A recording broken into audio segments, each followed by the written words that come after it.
अवधूत चिंतन श्री गुरुदेव दत्त श्री स्वामी समर्थ.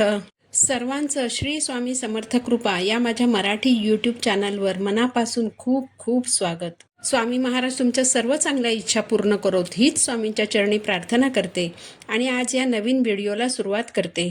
17 मार्च 2025 वार आहे सोमवार. या दिवशी आलेली आहे फाल्गुन महिन्यातील संकष्ट चतुर्थी, मराठी वर्षातील शेवटची संकष्ट चतुर्थी. संकष्ट चतुर्थी म्हटलं की आपल्यासमोर येतात गणपती बाप्पा. चतुर्थी ही तिथी गणपती बाप्पांना समर्पित आहे. संकष्ट चतुर्थीच्या दिवशी बाप्पांचं तत्व नेहमीपेक्षा 1000 पटीने कार्यरत असतं. गणपती बाप्पांना संकटातून मुक्त करणारे संकटमोचक आणि विघ्न दूर करणारे विघ्नहर्ता असं म्हटलं जातं. गणपती बाप्पांना बुद्धीची आणि ज्ञानाची देवता असंही म्हटलं जातं.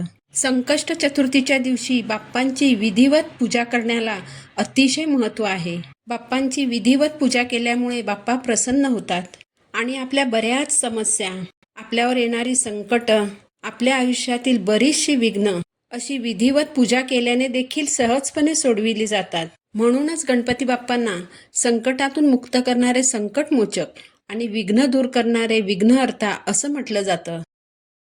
गणपती बाप्पांची पूजा करताना ज्या वस्तू आपण बाप्पांना अर्पण करतो त्या वस्तू कशा असाव्यात आणि त्या वस्तू बाप्पांना कशा प्रकारे अर्पण कराव्यात याचे काही नियम आहेत.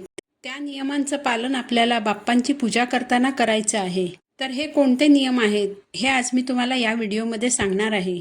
तसंच संकष्ट चतुर्थीच्या दिवशी आपल्या मुलांसाठी एक अतिशय प्रभावी असा उपाय आपल्याला करायचा आहे. तर तो उपाय कोणता हे देखील मी सांगणार आहे. व्हिडिओ शेवटपर्यंत पहा. चॅनलवर नवीन असाल तर चॅनलला सबस्क्राईब करा. आता विधिवत पूजा म्हणजे काय?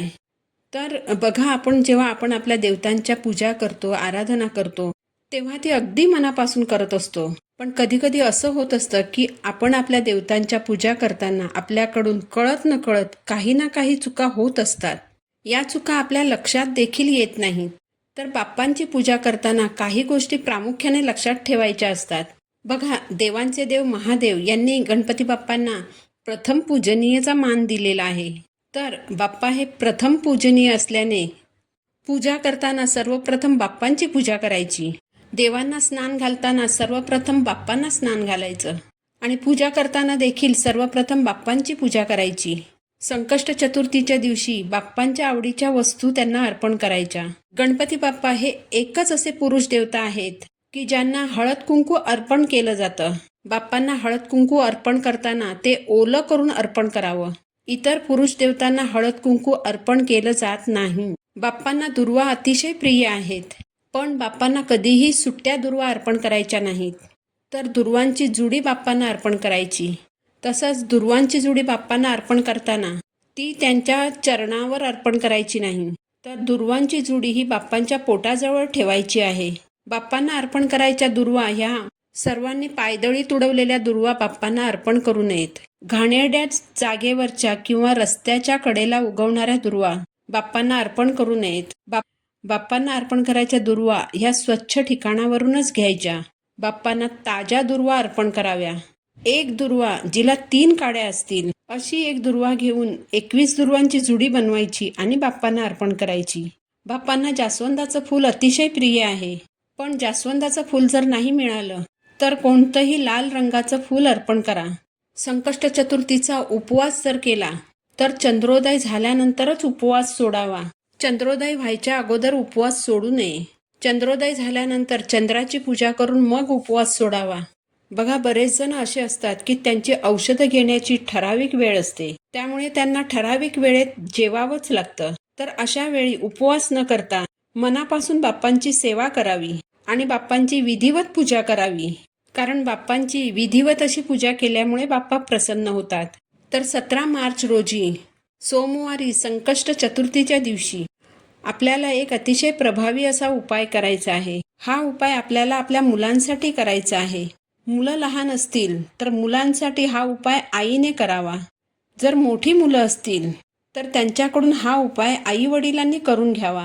या उपायासाठी आपल्याला 11 लवंग लागणार आहेत. हा उपाय केल्यामुळे मुलांच्या सर्व अडचणी, संकट, कष्ट दूर होतात आणि मुलांची प्रगती होते. बरीचशी लहान मुलं ही हट्टी असतात, आई वडिलांना त्रास देतात, सतत चिडचिड करतात. घरातील मोठ्या व्यक्तींनी जर मुलांना काही सांगितले तर मुलांना ते पटत नाही. बऱ्याच वेळी मुलांना नजरबाधा होते.